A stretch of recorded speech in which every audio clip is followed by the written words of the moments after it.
Jesus reaching the conclusion of the parable of the unjust steward, says here in verse 34 of chapter 18, Gospel of Matthew, kai, the connective, orgistes. Orgistes is from orgidzo, which means I am angry. Really a strong word. It's related to the word orge, which it also means angry. It's actually related to our English word orgy. But the connection there is simply that it's almost the point of what you'd call uncontrolled wrath. It's wrath that's over the top, would be the idea. It's not exactly that in Greek, but it represents a very severe expression of anger, wrath. So, having been made very angry, you notice it's the aorist passive participle. Having been made very angry would be the idea. Having become angry in view of the circumstances, the subject of the participle, ho kurios, the Lord out to of him, of this servant. So the Lord of him having become angry, peridoken, from paradidami, delivered over. It's a word that is used in the New Testament in that sense. It also can stand for to betray someone, as it's commonly used with respect to Judas, but here, of course, it simply means delivered him over. Takes the accusative, so delivered him over. Tois basanistais. This is from basanistes. It's declined like mathetes or prophetes. It means a torturer. Basanidzo means I torture.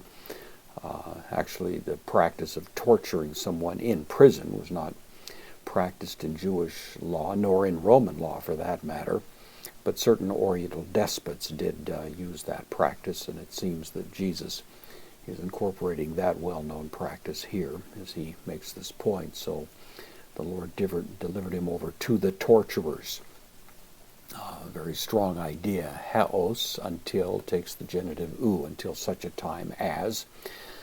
This is, of course, simply theoretical. Such a time would never come. A man who is being tortured on an ongoing basis won't have the wherewithal to pay back any debt, let alone the debt that is reflected here. Until such a time, apido, this is in the subjunctive. It's the third person singular aorist active subjunctive, until he could apodidime, pay it back. Until such a time as he could pay back ton, all, to, ophelomenon. This is the word from which the notion of being indebted. Ophelao is the idea to owe a debt. This is the passive, the debt, that which was owed debt would be the idea. So until he could pay back all of it, this is going to be exacted from him. The whole picture Jesus paints here, of course, is of a situation that would last for eternity. There could never be a repayment, and of course commentators have generally through history taken that as one of the ways in which Jesus is painting a picture now of eternal punishment. Some have raised the theoretical question, if the master had already forgiven the debt, then how could he come back and reimpose it? Kind of a double jeopardy sort of issue. But of course the whole point here is Jesus is speaking about a sovereign.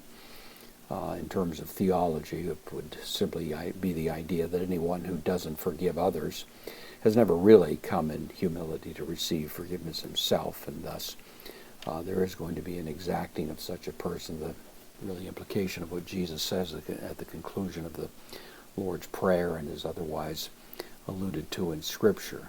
The point here is that if we've been forgiven this immense debt from God, then the proof of it, the proof of our own forgiveness, is going to be in the fact that our view of others will be one of great charity and mercy and a very willing heart to forgive others, and that failing that, there really is a question whether one's been forgiven in the first place.